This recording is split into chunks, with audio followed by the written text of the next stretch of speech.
Assalamualaikum warahmatullahi wabarakatuh.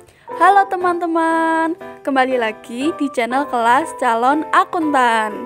Pada kesempatan kali ini saya akan menjelaskan materi mengenai unsur persamaan dasar akuntansi. Silakan disimak ya teman-teman. Nah, apa sih persamaan dasar akuntansi itu? Persamaan dasar akuntansi atau PDA adalah sistematika pencatatan yang menggambarkan suatu hubungan dalam perusahaan, yaitu pengaruh transaksi terhadap posisi keuangan perusahaan meliputi harta atau aktiva dengan sumber dananya. Harta yang diperoleh dari pemilik perusahaan disebut modal atau ekuitas, sedangkan harta yang diperoleh dari pihak lain disebut kewajiban atau utang. Selanjutnya, kita akan masuk di harta atau aset. Untuk pengertian harta atau aset sendiri adalah kekayaan dan sumber ekonomi milik perusahaan yang digunakan untuk menjalankan usaha. Secara garis besar, harta dapat dibagi menjadi dua, yaitu harta atau aset lancar, current asset, dan harta atau aset tidak lancar atau aset tetap, fixed asset. Nah, kita akan membahas harta atau aset lancar, current asset terlebih dahulu.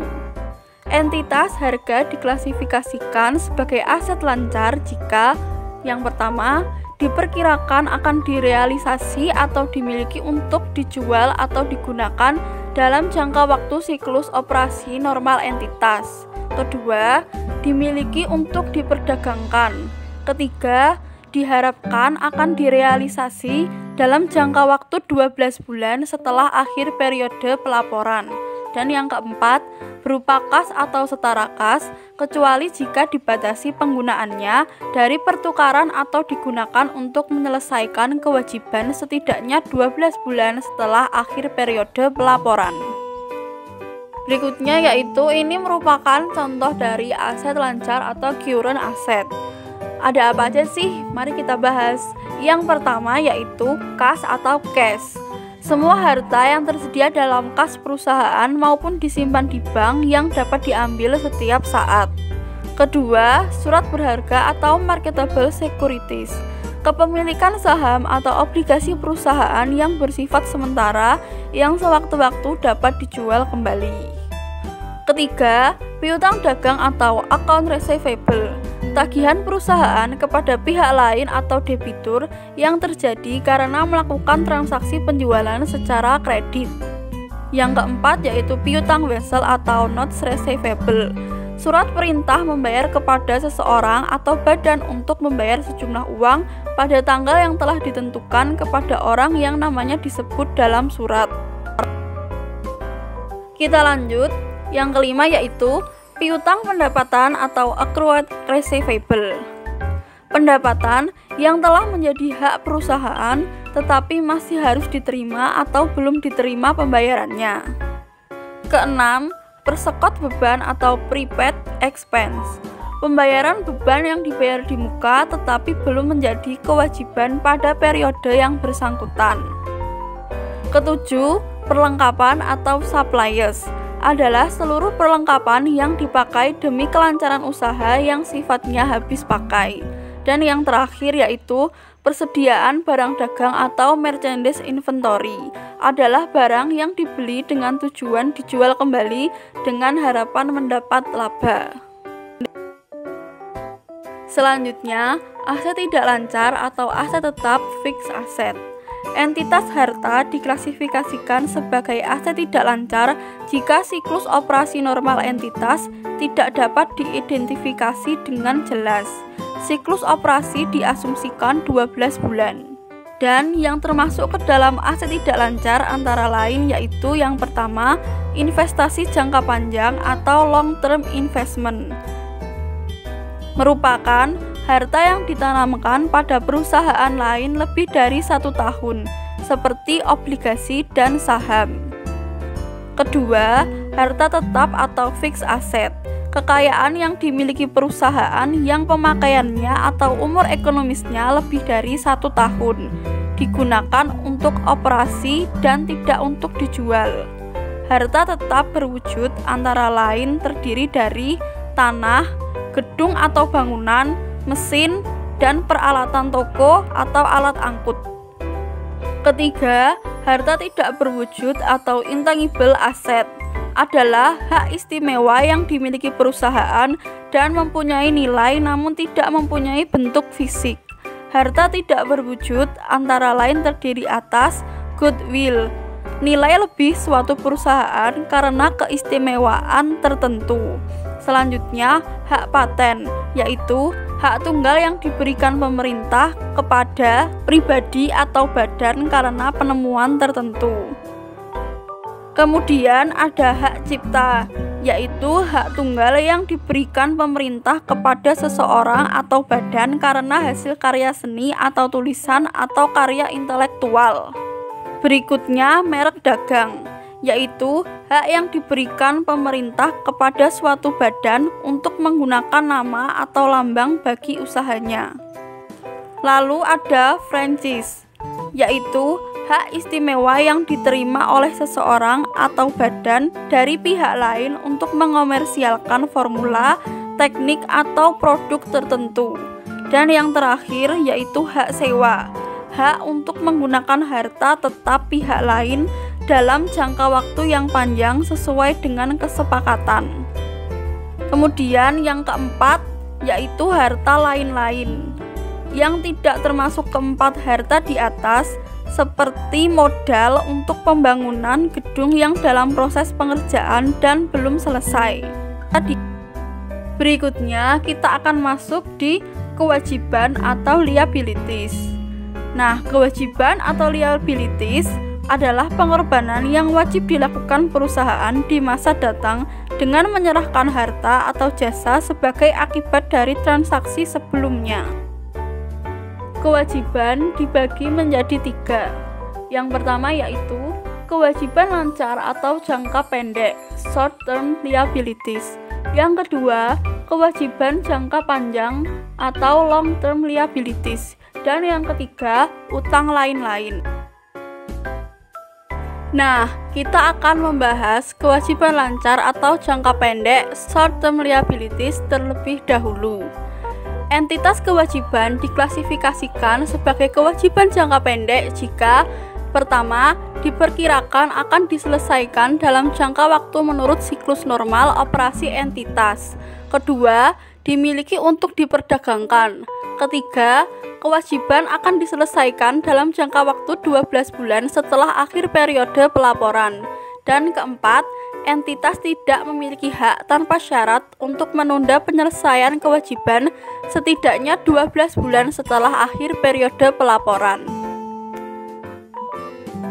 Contoh kewajiban lancar atau current liability adalah sebagai berikut.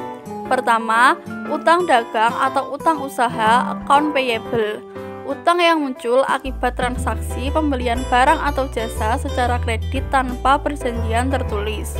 Kedua, utang wesel atau wesel bayar, notice payable, janji tertulis untuk membayar kepada pihak lain dalam jumlah tertentu yang ditetapkan. Ketiga, utang beban atau beban terutang atau beban yang harus dibayar, accrued expense, utang karena perusahaan sudah mendapatkan manfaat tetapi perusahaan belum membayar.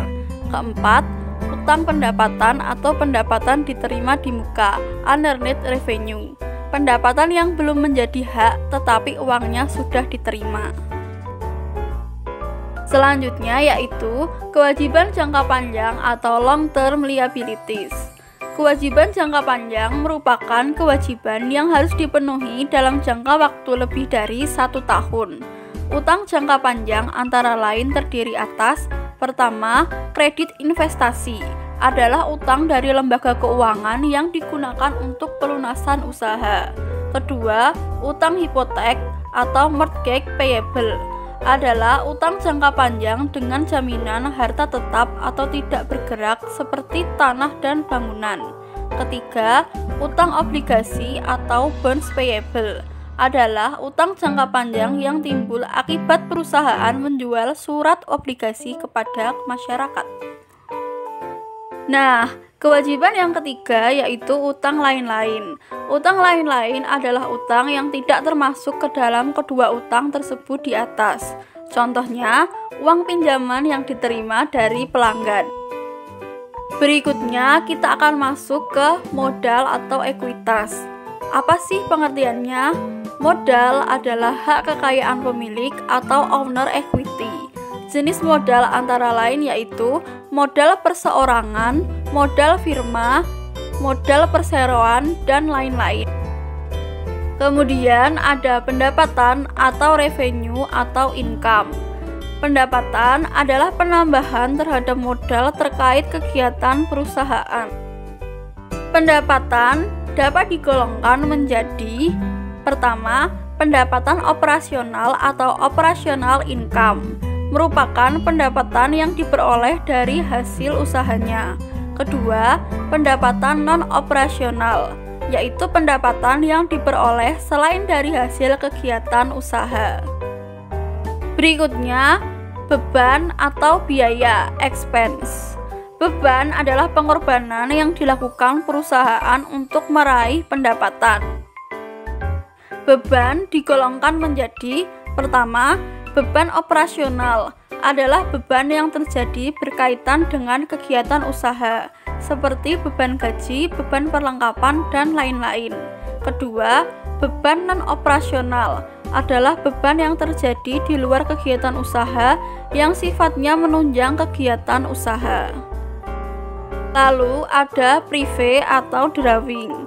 Prive adalah pengambilan aset atau kas perusahaan oleh pemilik perusahaan yang digunakan untuk kepentingan pribadinya.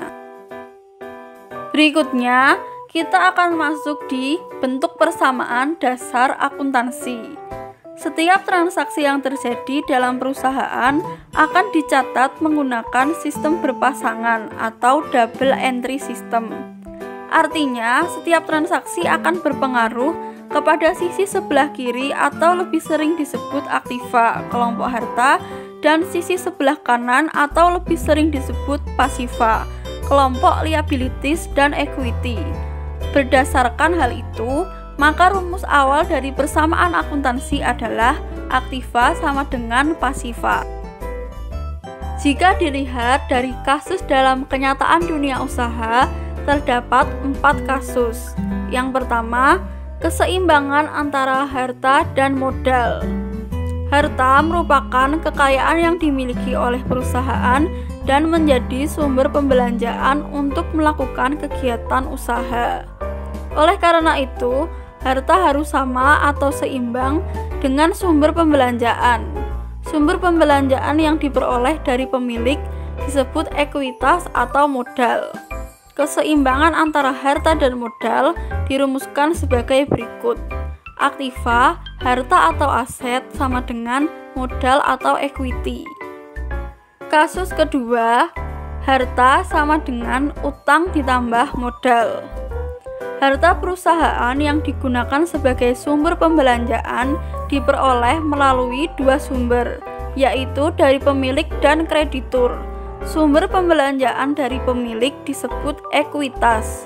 Sumber pembelanjaan yang diperoleh dari kreditur bagi pemilik akan menjadi suatu kewajiban untuk mengembalikan. Hal ini disebut sebagai kewajiban utang. Persamaannya dapat ditulis sebagai berikut. Aktiva, harta atau aset sama dengan kewajiban atau liabilities ditambah modal atau equity. Lanjut, kasus yang ketiga yaitu harta sama dengan utang ditambah modal beserta laba usaha. Dalam kegiatan usaha terdapat harta yang beralih menjadi biaya dan ada harta yang beralih menjadi pendapatan. Pada akhir periode akuntansi, pendapatan dan biaya akan dibandingkan, sehingga muncul suatu kondisi di mana pendapatan lebih besar dari beban yang dikeluarkan, atau bahasa lainnya mendapatkan keuntungan atau laba. Jika hal ini terjadi, maka persamaan dasar akuntansi akan menjadi seperti berikut. Aktiva sama dengan kewajiban ditambah modal ditambah pendapatan. Jika pendapatan lebih besar dari biaya yang dikeluarkan, maka akan mendapat keuntungan atau laba. Dan kasus yang keempat yaitu harta sama dengan utang ditambah modal dikurangi rugi usaha. Dalam kegiatan usaha terdapat harta yang beralih menjadi biaya dan ada harta yang beralih menjadi pendapatan. Pada akhir periode akuntansi, pendapatan dan biaya ini akan dibandingkan, sehingga muncul suatu kondisi di mana pendapatan lebih kecil dari beban yang dikeluarkan, atau bahasa lainnya perusahaan menderita kerugian. Jika hal ini terjadi, maka persamaan dasar akuntansi akan menjadi aktiva sama dengan kewajiban ditambah modal ditambah pendapatan. Jika pendapatan lebih kecil dari biaya yang dikeluarkan, maka akan mendapat kerugian. Demikian materi dan penjelasan yang dapat saya sampaikan mengenai unsur persamaan dasar akuntansi. Sampai bertemu di video pembahasan berikutnya. Sampai jumpa. Wassalamualaikum warahmatullahi wabarakatuh.